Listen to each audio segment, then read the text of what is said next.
That guy said, msichana wenu siwezi ishi na yeye, ndiye ananipiga, mimi simpigi. Ananipiga mpaka navuta ume wangu, alinivuta. Si ni ukweli? Hata vile unataka kujitetea, hakuna.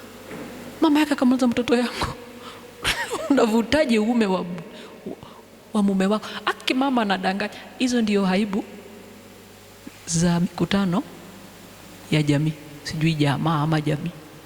Hiyo ndio aibu. Alafu hakuna kitu mbaya kama kukaa kwa hiyo mkutano ati unasaidia watu alafu baada ya mwezi mmoja unasikia bibi yako na mimba. So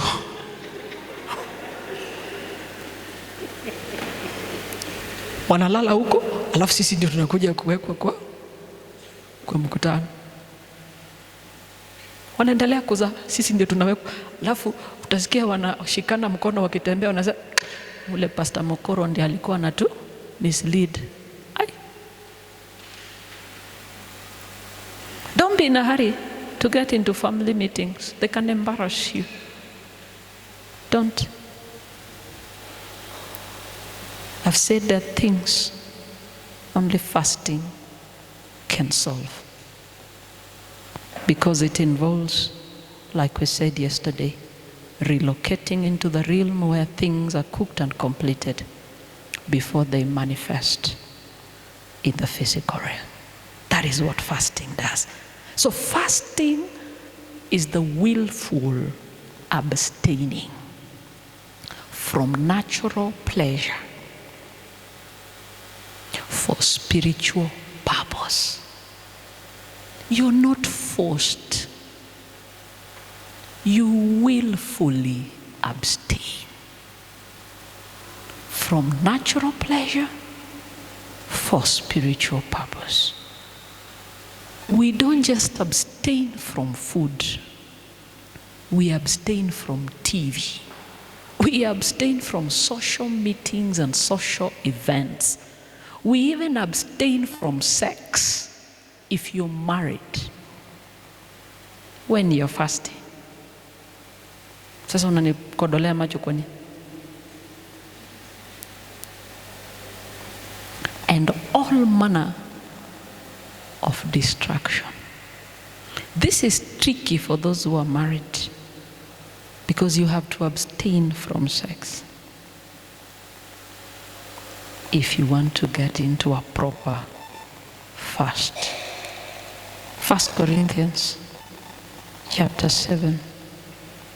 Paul is advising if you have to get into fasting.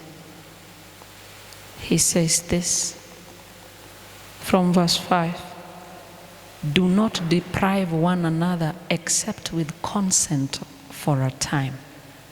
And I'm talking to spouses that have a habit when they differ, they starve each other sexually. Unanipata? Eti mukikosana,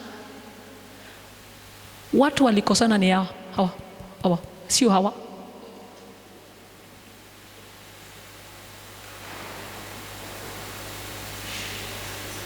Huku chini ya kukuwa na vita. Vita ilikuwa hapa juu. Because the minute you begin to starve your spouse, you're opening up a door you will not be able to close.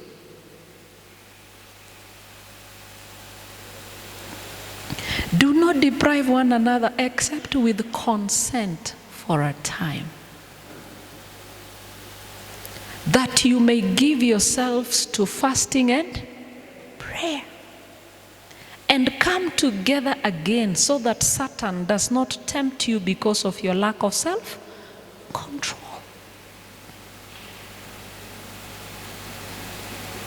Watu wamekosana miezi 3 and they are burning in passion, but their pride cannot allow them to touch each other.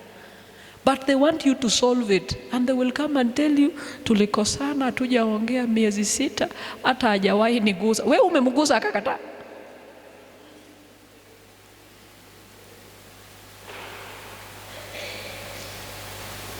Burning in passion, but their pride cannot allow them. And before you know it, particularly for men, is very easy to walk out here.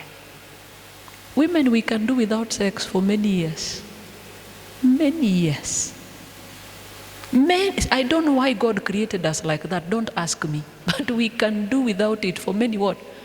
Men, don't we have widows who are 20 years in marriage and they have not seen that thing up to now? They're not even having the feeling. The desire is not there. It's not like men. Men's sex is every time is tea time.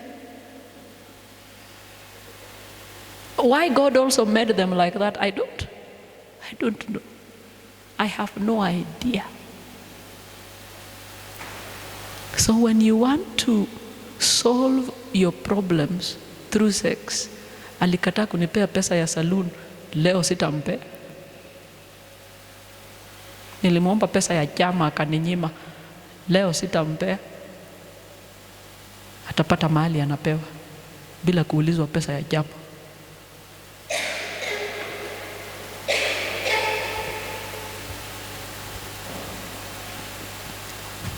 With consent, engaging in prayer and fasting, then you can abstain from sex with consent in this way. I know you are holier than thou, than your spouse. You don't wait until your spouse touches you at night. Then you say, mimi nilikuwa nina fast, usiniguze. You didn't start fasting at that night. You knew very early that on Thursday, on Friday, I'll engage in a fast. Why can't you just let your spouse know? I've dealt with spouses where one spouse is in the world of darkness.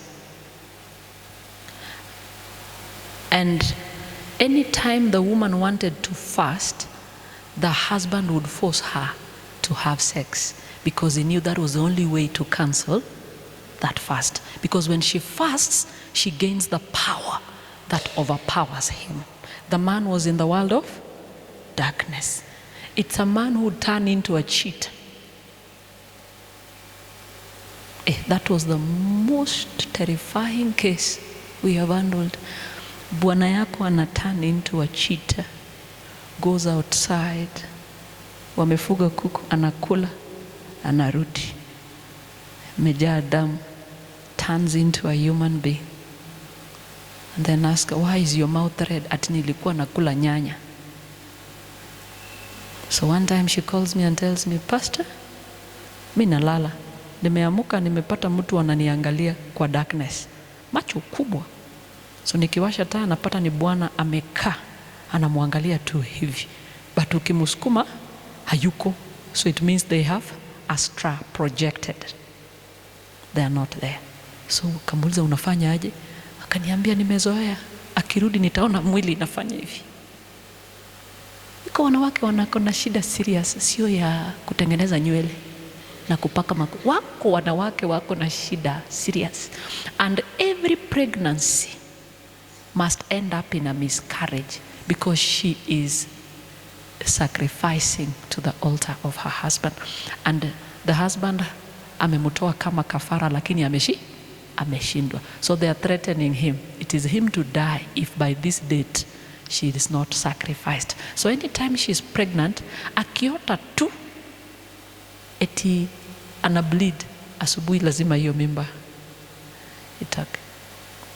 She has lost 8 pregnancies. I asked her, are you sure you have strength to deal with this one?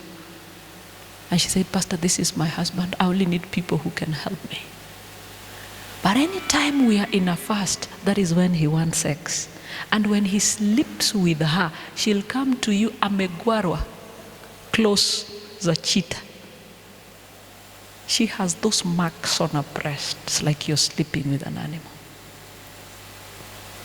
I am saying your problem is not a problem. Yours is nothing. You are just making a lot of noise for nothing. People have serious problems out here, and she is insisting she must stay in that marriage. And the man has recruited 2 of their daughters, the firstborn and the lastborn. Actually, the way we knew is when she came with the children and said, there are things my children are discussing I don't understand. Anytime we are doing family worship, there's always a gecko coming and they're saying, Ndeule daddy. So she didn't understand that language. So the man has taken the form of a gecko, but then they can tell because they are with the father in the underworld. So when one day this girl said, she came, tukamuuliza, mdogo, kuna mali mnaendanga na daddy? Say, yeah. Tunaendanga, it's called what? This island, the story is there even in news. It's called what? The name goes. There's this space in which ocean where even when ndeges pita, Bermuda. Yeah, Bermuda Triangle. Tunaendanga na daddy huku. A 3-year-old alitoa wapi Bermuda Triangle? So when she mentioned Bermuda Triangle, and I asked, munafanyanga nini huko? Sema tunaingilia na hapo, tunaenda chini ya maji, huko tunakula nyama na damu ya watu. Mtoto miaka ngapi? 3. And we had to begin deliverance for the children first, is when we began with the husband. So when he knew we had known, is when he also started manifesting.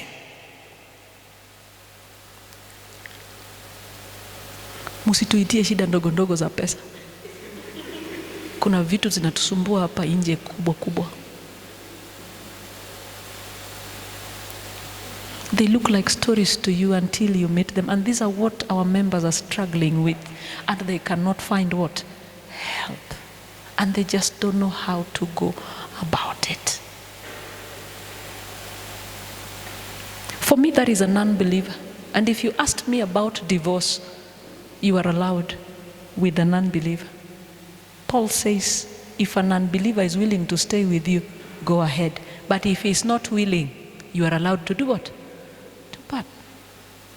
If you find a woman who has insisted on keeping her mother's altar of witchcraft, what do you do?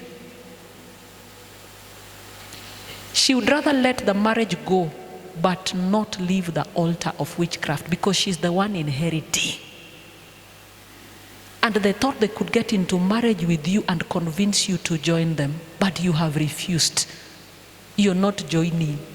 And she has also refused. She's not leaving the altar. One couple came like that, and the woman told me, Pastor, mi lazima nimdivorce huyu mtu. Bure nitakosea watu wengi. Nikamuuliza kosea nani? Takosea wazazi wangu. And I realized the mother had an altar of witchcraft. She is the one inheriting. And I told her, you're ready to inherit this thing. Pastor, sitaki kukosea wazazi wangu. Afadhali to divorce. You have no option. Another one we met in Oyuki is married to a woman who's half spirit, half human. Half spirit, half human. Some of these experiences are terrible.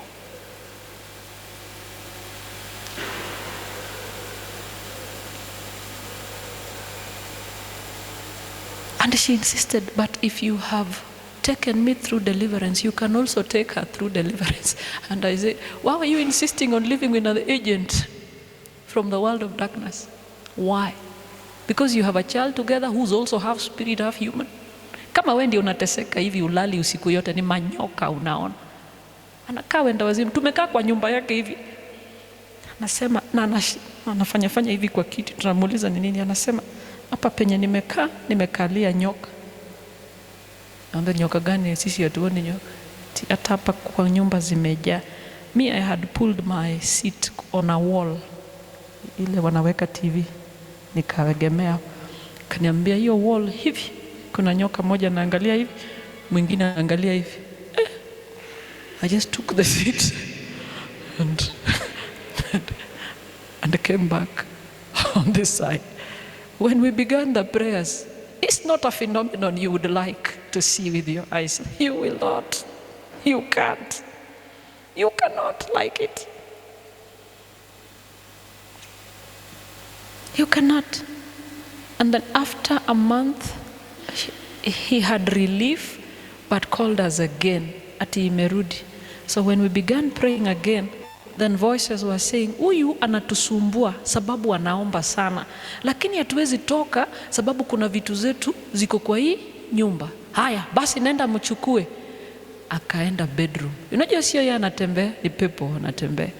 Akaenda bedroom, akaanza kutoa manguo za bibi yake. Hizi vitu mnashuka, wigs, weaves.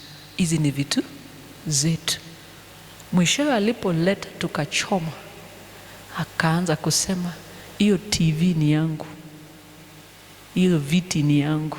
So when we had prayed and finished and he came back to senses, we asked him, where did you get that seats and the TV? He said, I used betting money to buy. So when I tell you betting is purely demonic, and we had to ban all of them. He's a free man today.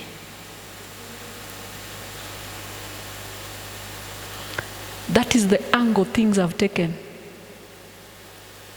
When you're busy quarreling over very small things, who's paying rent and who is buying shopping. People are battling serious spiritual warfare. And what is wrong in a woman paying rent? It's just teaching you how to take care of your children after your husband dies. Every married woman is a widow in the making. A widow in waiting. Just a few days or months, your husband will die. Why are you looking at me like that? They die faster than we do. So you need to get prepared. Learn how to take care of things. Pay school fees, pay rent. Otherwise you'll be inherited by a very lousy man out here. If you can physically translocate, if you can, because for many of us it's not possible. Many times we are at work. But if you can physically translocate, do. When you want to fast. I do that once in a while. Shut down businesses. Translocate to somewhere else where I have peace. Mom is calling me. Nataka sijui. No one is asking me. Umongina inchuo kiango. Ni sisi na Mungu watu wanga wawili. Because you're looking for something higher than the natural.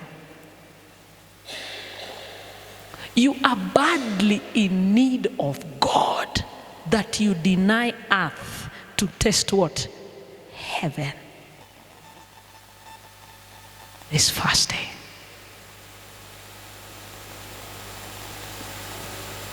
You are willing to renounce the natural to invoke the spiritual power in your life. Si vitu tunafanyanga hapa. Sabato ya kwanza ya robo ati ni fasting Sabbath. Sio hiyo. Ile mchezo tunafanya.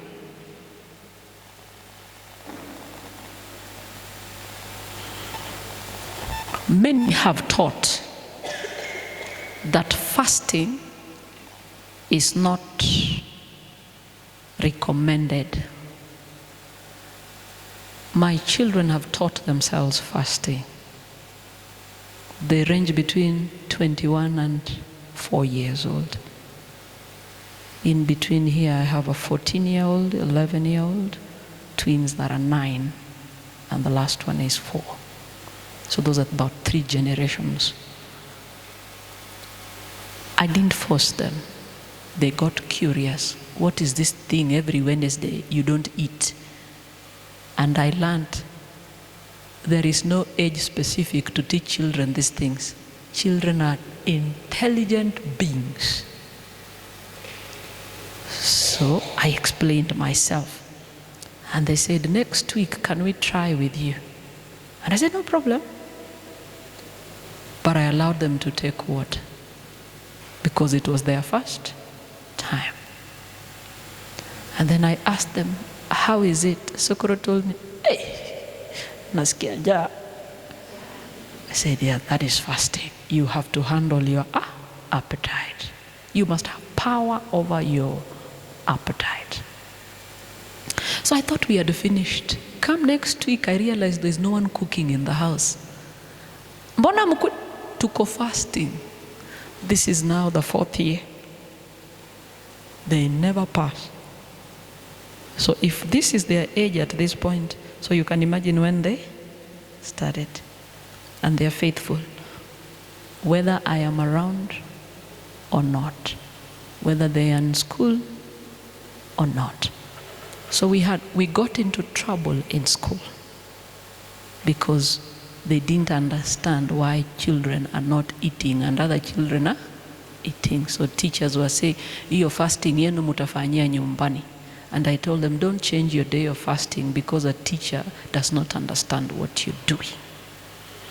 And they insisted we must fast. The only person who eats is Howie, the last one. But the rest, even in school, and they have to observe every prayer watch. I told them, even when you're in class, close your eyes, whisper a prayer. If teacher asks you, tell them it's time for prayer. You pray. We got into a little bit of a struggle, and I told them, number one, we run a prayer ministry that involves healing and deliverance. So when the devil cannot hit me, they will attack my what? My children. And we have had those episodes in my house. So my children must always be saturated with the power of God. Allow them to fast. Where we have reached in school, a teacher asked them 2 weeks ago, it's not a must you fast. Even the disciples of Christ did not fast. Why do you fast? Because they are young. They just told you, we are praying for the school. That's all. We are also praying for you. And the teacher couldn't ask more. And then children in grade 8 with the one in grade 8 also wanted to find out, what is this thing? Tishi is missing food at the pray. But she also has stories of classmates coming and saying, at night when I wake up, I find I have scratches. So Tishi told her, you need to do it, to fast. So the whole class does not eat on Wednesday. They're doing what? Praying and fasting. The whole class.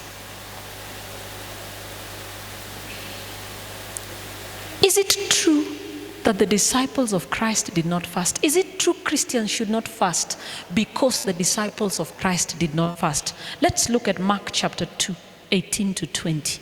Mark chapter 2, verse 18 to 20. Very fast. Mark chapter 2, verse 18 to 20. Are we there? Mark 2, 18 to 20. Good. The disciples of who? Of John and of the Pharisees were doing what? Were fasting.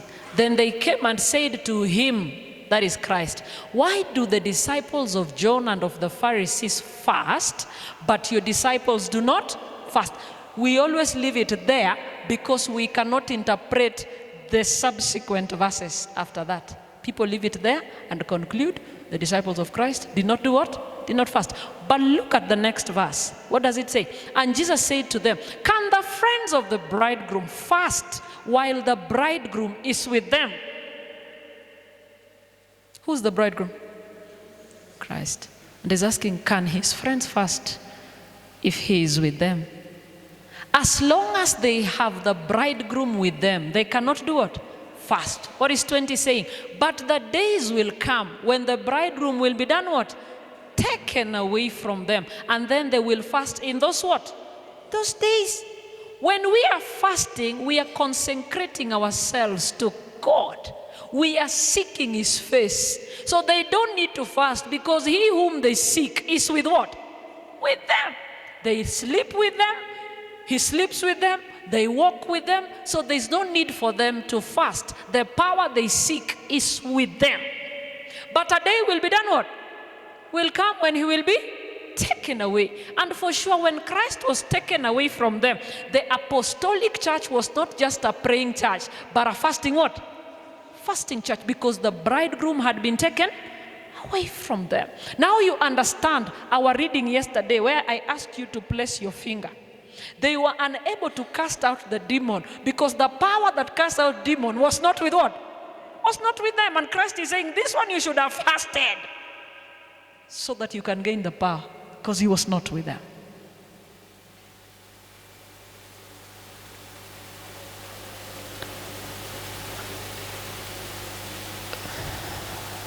Acts chapter 13.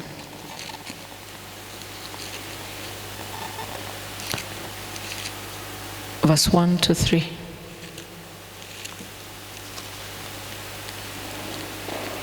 Acts 13, 1 to 3. Now the church that was at Antioch. Now in the church that was at Antioch, there were certain prophets and teachers. Barnabas, Simeon, who was called Niger, Lucius of Cyrene, Manaen, who had been brought up with Herod the Tetrarch, and Saul, as they ministered to the Lord and fasted. Are we there? The Holy Spirit said what? Now separate to me Barnabas and Saul for the work to which I have done what? Call them. The Holy Spirit was able to manifest because they did what? They fasted. And then the last one says what? Then having fasted and prayed and laid hands on them, they sent them away. Give me chapter 14, verse